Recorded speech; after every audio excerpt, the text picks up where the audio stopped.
Kanalingizda ko'rishlar soni kamayib ketdimi yoki bosishlar soni kamayib ketdimi? Aynan bu dars siz uchun. Assalomu alaykum do'stlar, kanalimga xush kelibsiz.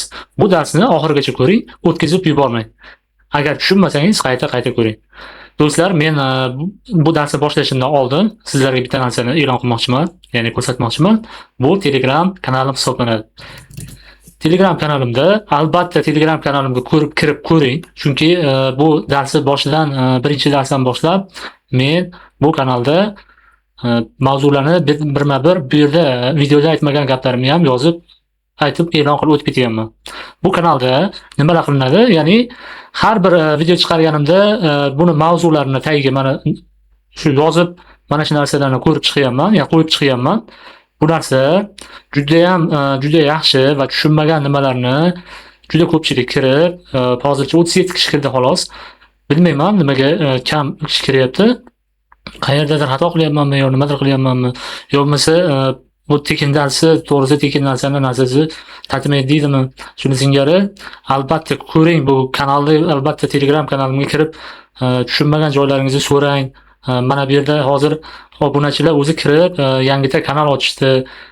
Mana nimalarni e'lon qilib boryapman, statistikalarni, har bir narsani mana hozir bitta obunachimiz mana shu yo'nalish bo'yicha yangi kanal ochishdi va sirazi o'zi pakaz berib, mana shu nima bo'yicha qilishni hozir men ko'rsataman natijalarini. Ya'ni 3 kunlik kanal bu. 16 podpiska yiqqan, sirazi 678 ta o'qilishi bo'lgan. Hozir bularning kanallari yanada nima bo'lib ketdi? 21 ta mana undan keyingi kunlik statistikalari mana o'zi 3200 ta pakaz bergan. Do'stlar, sizlar ham shu narsalarga erishishinglar mumkin. Faqat Telegram kanaliga o'tib, tushunmagan joylaringlarni so'rashinglar mumkin. Bugun mana bu yerda muhokama linki ham bor. Muhokamada ham so'rashyapti, ya'ni tushunmagan joylarini mendan so'rab nima qilishyapti. Va albatta natijalar bo'lyapti. Chunki ko'pchilik Zen kanalni yurgizar ekan. Men to'g'risi kam deb o'yladim, lekin haqiqatan ham bor ekan. Ko'p shu narsaning ichida, mana kanalimning ichida so'rashyapti. Ya'ni kanallarim nima bo'lyapti, analiz qilib bering, darslarni qiziqish bilan kuzatyapmiz, shunga o'xshagan savollar mana hozir bu yerda yana bor. Ya'ni savollar bor. Savollarga javob beryapman qo'limdan kelgancha, nima qilib, har bitta narsalarni analiz qilib, kanallarni ko'rib, narsa qilib, statistikalarni ko'rib beryapman. Kanal mana kuzatib, meni kanalim yaxshi ketyaptimi ko'rib bering, shunga o'xshagan savollar berishyapti va ko'rib, analiz qilib, linklarni tashlab berishyapti. Bularning har bittasini analiz qilib ko'rib beryapman. Xo'p, yana bor, juda ham mana daromadi qancha, tushunmagan savollarni so'rashyapti. Va iloji boricha qo'limdan kelganicha mana bu yerdagi qo'llanmalar, shunga o'xshagan narsalarni tashlab boryapman. Albatta kiring, bu kirmasangiz, agar qiziqsangiz kirib ko'rib keting. Tushunib ketishyapti, mana statistikalari, nimalari, so'rovnomalar o'tkazyapmiz bu yerda. Yurmay kanalni qanday tavsiya berasiz deb yozishibdi. Buni jo'nataman yozishyapti. Olimjon, sizga rahmat. Kanalimni qanchalik ko'rib berganingiz uchun Alloh rozi bo'lsin. Men bilan xizmatingizda xursandman deb yozishyapti. Aka, qo'limdan kelgancha yordam beraman deyapman. Maslahatini berib turing mana. Bu do'stlar, bu tekinda, bu qandaydir agar pulga bo'ladigan bo'lsa, juda ham ko'pchilik nima qiladi bilmayman, tekinda narsasiz tatmaydi deydimi? Menga ham bir ozgina motivatsiya uchun albatta like bosib, bu narsalarni ko'rsatib, hech narsa ketmaydi, bitta like bosasiz bo'ldi. Obuna bo'lib qo'yasiz bo'ldi. Boshqa hech narsa so'ramayapman sizdan. Do'stlar, demak, bugungi mavzuga qaytamiz. Nashr kartalari. Bu juda ham kerakli mavzu. Nashr kartalari sababi siz yaxshi bitta maqola yozingizda, sarlavha ham to'g'ri, lekin tasmada maqolangiz umuman ko'rinmayapti. Odamlar bosmayapti. Muammo bu albatta nashr kartasi. Nashr kartasi bu tasmada maqolangizni yuz ko'rinishi, ya'ni obloshkasi desak ham bo'ladi. Sarlavha, muqova, rasm va birinchi jumlalar bu nashr kartasi hisoblanadi. Bu uchala narsa o'quvchini o'ziga jalb qiladi. Buni barchasini Xudo xolasa bugun birgalikda ko'rib chiqamiz. Nashr kartasi bu Zen tasmachasida maqolangizning qanday ko'rinishi hisoblanadi. U 3 qismdan iborat bo'ladi. Ya'ni sarlavha, muqova, rasm va birinchi jumla, avtomatik tavsif. Xo'p, Tasavvur qiling, masalan, siz do'konga kiryapsizda, javonda yuzlab mahsulotlar bor. Qaysini olasiz? Albatta, ko'rish va salohiyati chiroyli bo'lgani, to'g'rimi? Zenda ham xuddi shunday. Siz bu yerga lentaga chiqargandan keyin siz rasmingiz o'ziga jalb qilmasa, odamlar bosib kirmaydi. Yoki o'sha salohangiz chiroyli bo'lmasa, o'ziga tortmasa, albatta bu ko'rishlik kamroq bo'ladi. Ming ichida zo'r maqola yozgan taqdiringizda ham bu narsa, ya'ni kirib ko'rmaydi. Bitta muhim sir bor, ya'ni maqolaning birinchi rasmi avtomatik ravishda muqovaga aylanadi. Shuning uchun birinchi rasmni ataylab e'tiborni jalb qiladigan va mavzuga mos qilib tanlash kerak. Avtomatik tavsif esa maqolaning dastlabki birinchi, ikkinchi jumlasidir. Ya'ni shu jumla o'quvchini davom ettirishga undash kerak. Ya'ni siz maqola yozyapsizda boshida nima desa bo'ladi? Qiziqishni oshirishingiz kerak. Ozgina bo'lsa ham maqolangiz nima haqidaligini, ya'ni shu hikoya yozasizmi, boshqa narsa yozasizmi, ma'lumotlar yozasizmi, shunga o'xshagan narsani boshida albatta o'quvchini o'ziga nima desa bo'ladi, mixlab qo'yishingiz kerak. Ya'ni davom ettirishni ta'minlab berishingiz kerak. Endi muqova rasmi uchun qat'iy texnik talablar bor. Bularni bilmasangiz, rasm noto'g'ri ko'rsatiladi. Format JPG yoki PNG bo'lishi kerak. GIF ham qabul qilinadi, lekin harakatlanuvchi rasm ko'p holatda chalkashliklarni olib keladi. Minimal o'lcham, gorizontal nima bo'ladi? Mana yozib qo'yibdi. Ya'ni 400 piksel bo'lishi kerak minimal o'lcham. Bundan kichik bo'lsa ham qabul qilinmaydi. 16:9 optimal nisbat bo'ladi. Endi 16:9 masalan 1920 ga 1080 piksel hisoblanadi. Canva bilan yasasangiz ham bo'ladi. Canva.com ga kirasiz. People o'zbek tilida 5 daqiqa chiroyli bir muqovani yasab beradi. Yana qo'shimcha nimalar bor? Beple rasm yasagan Splash.com, Pixabay, Pixels.com la yasab beradi. Bu rasmlarni qo'ysangiz maqolangiz cheklanadi. Nima bu? Odamni tanasida yoki ovqatda hasharotlar rasmi. Hayvon murdasi har qanday shaklda. Masalan, qamoqxona turmush tarzidan kadrlar. Kamsituvchi karikaturalar. Hayratlanarli tibbiy fotosuratlar, qon, jarohat, operatsiya. Bu rasmda bo'lmasligi kerak bular. Maqolaga aloqasiz mashhurlar rasmi, aldash maqsadida. Ko'rsatkich o'qlar bilan xira sifatsiz fotosuratlar. Mana shu narsalarni qo'ysangiz, bu maqolangizni cheklab qo'yadi. Agar mana shu qoidalar bo'lsa, deyapti, ya'ni bosish 2-3 barobar ortadi. O'rtoqlar, mavzuga mos bo'lish kerak. Ya'ni rasmda, masalan, oshpazlik bo'ladigan bo'lsa, ovqat rasmi, texnologiya yo'nalish bo'ladigan bo'lsa, sayohat, manzara, o'quvchi rasmda maqola mavzusini nima qiladi? Tushunish kerak. Yorqin va e'tiborni tortuvchi bo'lish kerak. Albatta rasmingiz. Matn qo'shish mumkin, oz bo'lsin. Ya'ni ozgina matn qo'shishingiz mumkin. Original rasmingiz eng yaxshi deyapti. Ya'ni original rasm bo'lishi kerak. O'zingiz foto 100% original, algoritm original kontentni ko'proq tarqatadi. Ya'ni siz hikoya yozyapsiz, bitta qahramonni tanlab oling. Mana shu qahramon bo'yicha qiling. Iloji bo'lsa, agar tezroq Zen'da rekomendatsiyangiz chiroyliroq ko'rinadi, rekomendatsiya tezroq ochiladi. Qarang, savol usuli. Bu nima deyapti? Birinchi jumla. Zen'da pul ishlash uchun qancha vaqt oladi? Men sinab ko'rdim. Ya'ni siz savol tariqasida zagolovka yozdirasiz o'quvchilarga. Ya'ni buni qiziqadida, bu nima, bu qanday buni yechimi bor ekan deb turib kirib o'qiydi maqolangizni, albatta o'qiydi. Kirishga majbur qiladi. Endi muammo usuli bor. Ko'pchilik kanal ochib bir oydan keyin tashlab ketadi. Bugun shu xatoni qilmaslik siri degan mavzuni ham tanlasa bo'ladi. Ya'ni siz birorta mavzuni tanlaysiz, mana shu bo'yicha siz muammoni olib chiqasiz. Ya'ni qanday yechim bor va uni ko'rsatib berasiz pastda. Bu ham o'quvchini o'ziga jalb qiladi. Fakt usuli, masalan, aytayapti, O'zbekiston haqida shunday faktlar borki, odamlar hayratdan turib qoladi. Nima uchun ishlaydi? Qiziquvchi inson darrov ichiga kiradi. O'quvchini jalb qiladi, qiziqishini orttiradi, foydali natija beradi. Va'da usuli. Bu maqoladan keyin sarlavha yozish sizga 1 daqiqa vaqt oladi. Bu ham foydali natija ko'rinadigan va'da kuchli jalb qiladi. Siz va'da beryapsiz, va'dani maqolangiz ichida bajaryapsiz. Endi oldin qoidamiz bor. Ya'ni uchalasi bir-birini to'ldirsa, deyapti, ya'ni bosish 2-3 barobar ortadi. Birinchi rasm avtomatik muqova. Siz qo'yapsizda hikoyani, ya'ni hikoya qo'yapsiz, o'rtasiga qo'yapsiz yo oxiriga qo'yib qo'yapsiz. Bu tekst o'zi bo'lib qoladi-da, zerikarli bo'lib qoladi. O'rtaligi boshiga qo'yish kerak. Rasm muqovanimi pastda bitta zagolovka yozasizda, pastiga sразу rasm yuklash kerak. Chunki unda tasavvur paydo bo'lishi kerak. Boshida ichida o'qiyotganda albatta ana shu rasmga qarab turib, ana shu qahramonni odam o'zida nima qiladi? Shakllantiradi. Keyin hikoyangizni o'qish ortadi.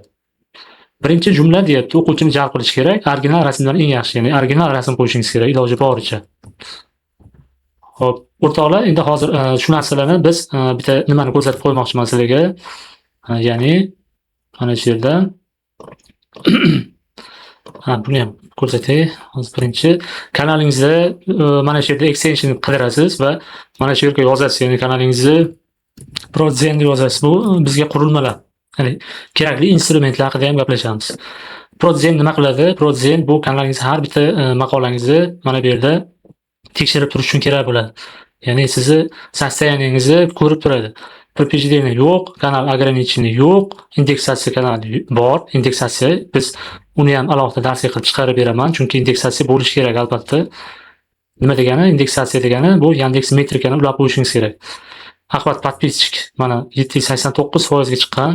Mana shu narsa juda muhim, chunki подписчикlarni o'ziga qamrab olish va uni o'qilishi, подписчикlar orqali o'qilish. Заблокирование читателей, ya'ni sizni birorta o'quvchini qulflagansiz yo bloklamaganingizga ko'rsatib turadi. Qachon kanal sozdат bo'lgan, hammasini ko'rsatib turadi. Mana 7-aprel kuni mana shu narsa mana. Shu narsani o'rnatsangiz, mana bu yerda chiqib turadi. O'rtoqlar ProZen deb turib, mana shu narsa mana shu yerga bosib qo'yasiz va chiqadi mana shu yerga. Va juda ko'plab mana bunaqangi narsalar, boshqa narsalar ham ochiladi. Hozir oddiy holatda emas, mana bunaqangi statistikalarni ham ochib beradi. Ya'ni mana bu STR 15% ekan, bu 26% ekan, bu 42% ekan. Mana shunaqa narsalarni ham ko'rsatib, oddiysini ham ko'rsatadi, lekin mana bu joylarni ko'rsatmaydi-da oddiysida. Shuning uchun buni albatta o'rnatib oling. Va yana nishani hozir biz shu o'zini yana mana shu kanalimizni yana bitta narsani e'lon qilib qo'ymoqchiman. zenstat.ru degan sayt bor. Ana shu saytga kirasizda, ro'yxatdan o'tasiz. Ro'yxatdan o'tganman men. Va mana bu yerdan kanalingizni qidirib ko'rasiz. Kanalingizni albatta qidirib ko'ring. Chunki agar indeksatsiyada bo'lmasa, sizning kanalingiz bu yerda chiqmaydi. Mana ko'rib turibsizlar, bu analiz qiladi, ya'ni analiz qilib beradi kanalingizni, har bittasi nechta подписчиги bor, nechta prosmotr olgan, nechta layklar bosilgan, 2800 ekan hozirgacha, 500 nechta kommentariy yozilgan hozirgacha, hammasini qo'yib beradi. Yangi publikatsiyalar nechta prosmotr olyapti, qamrab olish qanaqa, shunga o'xshagan narsalar. Video nechta video qo'ygansiz, hammasini ko'rib beradi. Подписчигlarni ham ko'rib beradi. Prosmotrlar mana qanday bo'lyapti, qaysi kuni soat nechida qanaqa bo'lgan, hammasini ko'rsatib beradi. Ya'ni kanalingizni to'liq analiz qilib beradi. Ya'ni o'xshash kanallarni ham chiqarib beradi bu. Mana 715 ming kanal nimasi bor ekan, bir kanal oshiqroq nimalar bor ekan. Juda ham ko'plab. Mana bu yerda oxirgi 30 kunda qo'ygan maqolalaringiz ko'rinib turibdi. Bu nima uchun kerak? Siz o'zingiz kanalingizni o'zingiz analiz qilishingiz uchun kerak va siz nishalarni tanlash uchun kerak bo'ladi. Ya'ni o'xshash kanallarni topishingiz uchun kerak bo'ladi. Mana shu narsani hozir bosamiz. Podrobniy bosdik. Mana shu kanalni hozir ochib ko'ramiz. Рассказ истории 100% ekan. 100% shu haqida yozar ekan bu. Pereyти kanal, ya'ni kanalni ochib ko'ramiz. 715 ming подписчики bor ekan. Bu tarixiy yo'nalishdagi nimalarni yozar ekan. Ko'ryapsizmi? Buni mana bu biz hozir aytdik nashr kartalarini qanday tayyorlayapti. Mana ko'ryapsizmi? Juda ham ajoyib tayyorlagan. Bu tomoshabinni sirrazi o'ziga qamrab oladi. Buni hozir bitta nimasini ochib ko'ramiz. O'zi 10 soat oldin qo'yilgani 1334 marta ko'rilibdi. 1334. Voqea dahshat. Mana shu yerda andoza olsangiz bo'ladi. Aglaviy nimaga kerak? Aglaviy bu mundarija, sizning maqolangizni mundarijasi. Bu qo'yish kerak. Albatta qo'yish kerak. Men o'rgataman, aglaviy qanday qo'yiladi, glaviy qanday qo'yiladi, personajlarni qanday tanishtirasiz, shunga o'xshagan bitta sekretlari bor. Ularni ham xudo xolasa Telegram kanalimga o'tib olsangiz, Telegram kanalimda ko'rsatib o'tib ketaman. Xo'p, ko'ryapsizmi? Buni hozir nimasini tarjima qildirib ko'ramiz. Ko'pchilik rus tilini tushunmasligi mumkin. Shuning uchun biz rus tilidan o'zbek tiliga g'alabaning unutilgan ijodkorlari vatanni buyuk qilgan, lekin buning uchun o'z jonlarini bilan to'lagan 3 kishi deyapti. Ya'ni bu 9-mayga atab yozgan, hozir bilasiz, 9-may Rossiyada juda ham keng nishonlanadi. Mana. Зачем СССР это делали? 5 непонятных вещей, которые сейчас кажутся. Bu ham xuddi 9-may u nimalar mana odamni tanisanglar kerak. Bu Boris Yeltsin nimaga o'xshayapti? Kimdir Xrushchevmi yoki kim bu? Rossiyani o'sha SSR boshqargan bitta inson. Shunga o'xshash mana kartalari bu juda ham ajoyib kartalarni bosib qo'yapsiz. Bular videolar ekan, statyalarga kiramiz hozir. Statyalarni bitta ko'rib qo'yamiz. Eng ko'p o'qilganini bitta bosaylikchi qanday ekan. Oho, o'rtoqlar 3 million, 4 millionga yaqin o'qilgan ekan. 4 millionga yaqin. Buni agar hozir pulga hisoblaydigan bo'lsak, bu bitta statyasini o'zidan 2 rubldan qilsak ham 4 millionni 2 rubl ko'paytiring, bu degani 8 million rubl. Mana shu o'zidan, mana shu statyani o'zidan 8 million rubl topgan bitta o'zidan. Bu вообще dahshat natija. Bu darajaga chiqish uchun ozgina vaqt kerak. Bu yillab buni qachon ochganini bilmayman. Hozir qachon ochilganiga buni eng starisini ochadigan bo'lsak, bu 7 yil oldingi kanal ekan. 7 yil oldin o'rtoqlar. Qilsa bo'ladi, lekin xudo xolisa qilsa bo'ladi. O'rtoqlar, yana bitta narsani e'lon qilib qo'ymoqchi edim. Men o'tgan darsda ko'rsatdim, ya'ni sirli promptimni. Mana shu sirli promptni yana bitta narsasini aytib o'tib ketish esimdan chiqib qolibdi. Hop, mana shu yerdan men hozir projekt o'taman. Alohida men mana shu yerga instruksiya degan joyga biz mana shu joyga mana shu narsani tashlasak bo'lar ekan. Ya'ni men buni tashlab qo'yaman Telegram kanalimga. Mana shu narsani o'zini mana shu instruksiya joyiga shuni tashlaysiz. Hop, bu yerga mavzuni o'zini yozasiz. Mavzuni masalan men Gemini'da yozdiraman. Hop, Gemini'ga o'tamiz. Mavzuni yozdiraman. Bitta mavzuni ichine olamiz. Hop, oilaviy ziddiyatlar mana. Xiyonat va undan keyingi yuksalish. Bundan keyingi mavzu qaytib kelgan xiyonatkor dromasi. Shuni olaman. Shuni qo'yaman. Mavzuni. Mana shu yerga shunday yozdiraman-da, bo'ldi. Shuni jo'natib qo'yaman. Bu o'zi statyani tayyorlab, sizga rasm uchun nimalarni qilib tayyor qilib beradi o'zi. Hech qanaqangi narsa qiynalib yozib o'tirmaysiz. Nima qilib, kopirovat qilib, ko'chirib, naql o'tirmaysiz. Chunki men o'tgan safar shu narsani ko'rsatdim, lekin yanada qulayroq, sizlarga qulayroq usulni o'rgatib o'tib ketyapman. Bu statyani o'zi yozadi, nima qiladi, qolgani o'sha o'tgan safar ko'rsatilgan videodaqa. Hurmatli do'stlar, bugungi shu bilan darsimiz o'z nihoyasiga yetdi. Albatta bu videoni ko'pchilikka tarqatish uchun sizlardan bitta iltimos, ko'proq like bosing, podpiska bosing. Bu qiyin emas. Iloji boricha ko'pchilikka yetkazish uchun bu foydali kontentimizni iltimos do'stlar. Sog' bo'linglar, salomat bo'linglar. Keyingi darsda ko'rishguncha rahmat. Sog' bo'ling.